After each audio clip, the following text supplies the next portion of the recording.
আসসালামু আলাইকুম। সবাই কেমন আছেন? আশা করি সবাই ভালো আছেন। আলহামদুলিল্লাহ, আপনাদের দোয়া আমিও ভালো আছি। আপনাদের কাছে নতুন একটা ব্লগ নিয়ে আসলাম। আর সবাইকে জুমা মোবারক। আর আজকে আমি জুম্মার দিনে কী রান্না করলাম আপনাদের সাথে শেয়ার করলাম।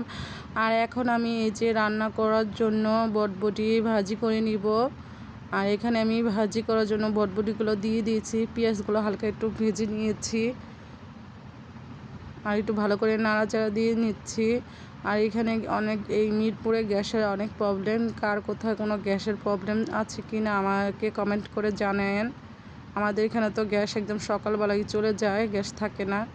আর এদিকে আপনাদের সাথে কথা বলতে বলতে আমি ভাজিটা নাড়াচাড়া দিয়ে নিচ্ছি। আর ভাজিটা প্রায় হয়ে গেছে।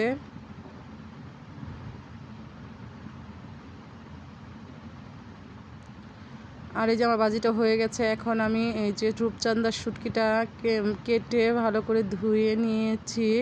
আর শুটকিটা ভুনা করব আজকে। এই জন্য আমি এই যে পেঁয়াজ রসুন এগুলো তেলে দিয়ে নিলাম। এখন ভালো করে নাড়াচাড়া দিয়ে নিব।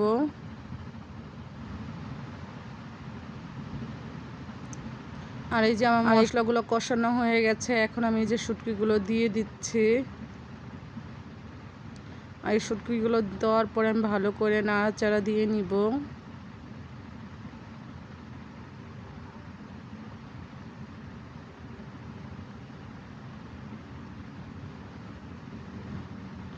ভালো করে নাড়াচাড়া দিয়ে নিচ্ছি শুটকি।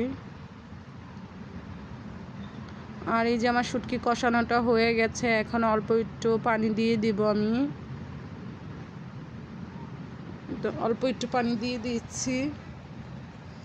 এখন একটু নাড়াচাড়া দিয়ে নেব। আর এই যে আমার শুটকি ভুনাটা হয়ে গেছে।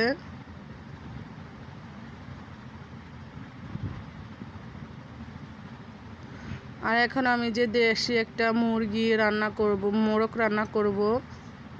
যেখানে মশলাটা আমি কষিয়ে নিয়েছি। আর এই যে এখন ওই যে মুরগির মাংসগুলো দিয়ে দিচ্ছি।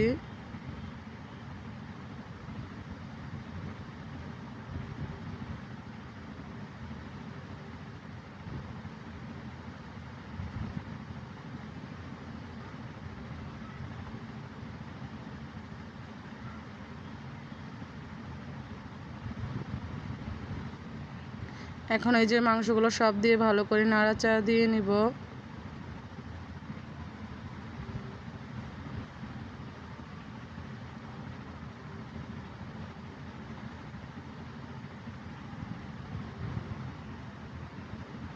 এই যে আমি আলু দিয়ে মুরগিটা ভালো করে কষিয়ে নিব। তার সাথে আমি পেঁয়াজ বাটা গরম মশলা বাটা দিয়ে দিয়েছি। এখন একটু ভালো করে নাড়াচাড়া দিয়ে নিব। আর এখন ওই যে আমি একটু ঝোল দিয়ে দিচ্ছি।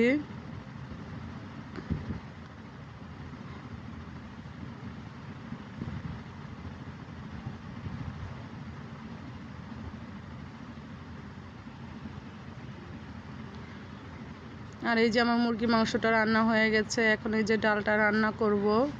মানে ডালটা রান্না করে ফেলছি। আর আমার ভিডিওটা যদি ভালো লেগে থাকে তাহলে একটা লাইক, একটা কমেন্ট, একটা শেয়ার করে দেবেন সবাই। আল্লাহ হাফেজ।